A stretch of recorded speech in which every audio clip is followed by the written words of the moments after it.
جانور قربان ہونے کو آئے, مٹھائیاں بٹیں اور باقاعدہ اناؤنسمنٹس ہو گئے کہ بے بلے بلے اپوزیشن صرف یہی نہیں, کئی چینلز نے اعلان کر دیا کہ وہ مستعفی ہو گئے. جام کمال صاحب ایک بیل لایا گیا ذبح کرنے کے لیے. ہاں جی, عام طور پہ بلوچستان میں اور ہمارے پختونخوا میں بیف زیادہ پسند کیا جاتا ہے نا, اچھا, مٹن کے مقابلے میں. بیل لایا گیا, کھجوریں, تو وہ نام بھی لے کے بتا رہے ہیں کہ فلاں صاحب نے کھجوریں منگوائی اور تقسیم کر دی, اور مٹھائیاں بے شمار لوگوں نے کھا لیں. تو اس کے بعد جام کمال صاحب نمودار ہوئے اور انہوں نے کہا کہ میں نے تو کوئی استعفیٰ نہیں دیا, حتیٰ کہ پرائم منسٹر ہاؤس سے پریزیڈنٹ ہاؤس سے فون گئے کہ کیا واقعی استعفیٰ دے دیا ہے. ایسی افراتفری پھیل گئی. دیکھیے, اب مجھے کچھ تھوڑا سا احساس ہوتا ہے, میرا گمان یہ ہے کہ کیوں نہیں اسٹیبلشمنٹ اس میں مداخلت کر رہی اور مرکزی حکومت نہیں کر رہی, کہ اگر اکثریت ناراض ہو گئی ہے تو وہ مرکزی حکومت کا بھی اور اسٹیبلشمنٹ کا بھی امن و امان کے نقطہ نظر جو سازشیں بلوچستان میں پاکستان کے خلاف ہو رہی ہیں, علیحدگی کے لیے جن لوگوں کی مدد کی جا رہی ہے باہر سے, اور سب جانتے ہیں کون کر رہا ہے, صرف انڈیا نہیں کر رہا اور لوگ بھی کر رہے ہیں.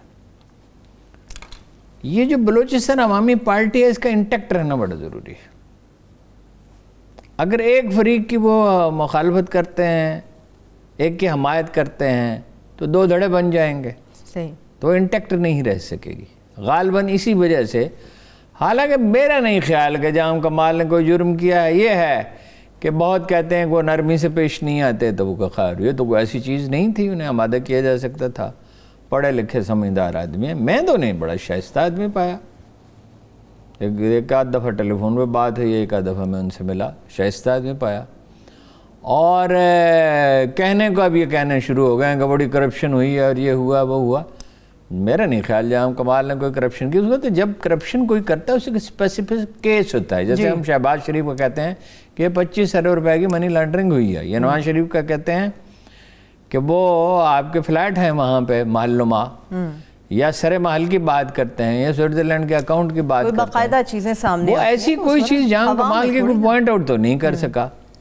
بہرحال وہ اب تو ایسا لگتا ہے, کل تک تو میرا یہ خیال تھا کہ شاید کوئی کہیں کہیں سے مداخلت ہو, ان کو بچانے کی کوشش کی جائے, لیکن میرا خیال ہے ان کی ترجیح پارٹی کو بچانا ہے. ٹھیک ہے, تو وہ اب کوئی 37-38 آدمی تو ہو گئے, لیکن وہ اس طرح نہیں جانا چاہتے. وہ چاہتے ہیں تمام میں حجت ہو جائے, پتہ چل جائے کس کا کیا کردار ہے. سپورٹس مین ہے, اصحاب ان کے مضبوط ہیں. صحیح ہے, میں نے تو ہمیشہ انہیں خوشباشی دیکھا. اسی لیے ہارون صاحب وہ کہہ رہے ہیں کہ رائے شماری 25 کو ہوگی تو تبھی میں دیکھوں گا مجھے کیا فیصلہ. اب وہ یہ دوسرا یہ ہے کہ ٹائم گین کرنا ہوتا ہے. یہ ایک اچھی اسٹریٹجی ہوتی ہے کہ دیکھیے آپ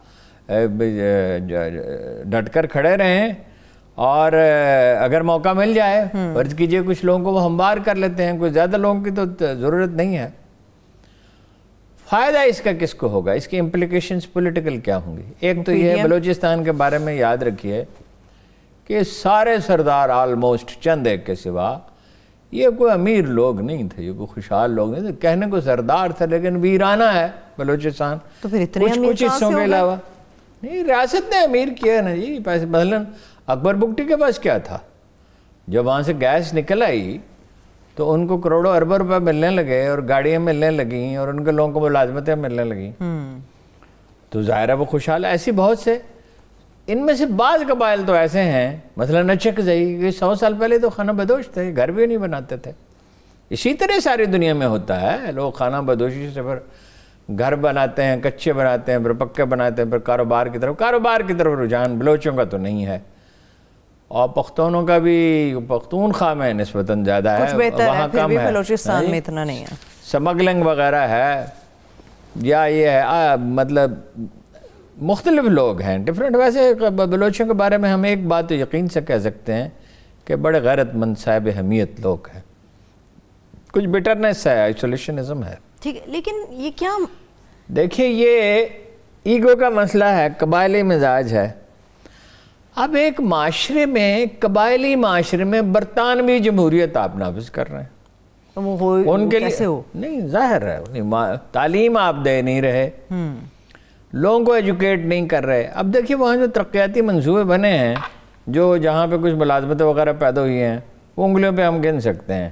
کچھ فوج نے بنائے ادارے، ٹریننگ کے 20-25 ادارے بنائے، کچھ سکول کھولے، کچھ اپنا یہ ٹیکنیکل کام سکھائے، ایئر کنڈیشننگ، یہ موٹر سائیکل کی مرمت اور وغیرہ، بجلی کا، یہ لوگ جاتے ہیں کراچی میں جاب کرتے ہیں، بڑے اچھے ورکر ہیں۔ فوج میں کوئی 20,000 کے لگ بھگ، اگر میرا اندازہ صحیح ہے، یہ اس سے کم و بیش لوگ شامل ہوئے، مگر اس میں بلوچ کم ہیں، پشتون زیادہ۔ اس کے لیے نرمی بھی کی، جنرل کینی کا پلان تھا یہ۔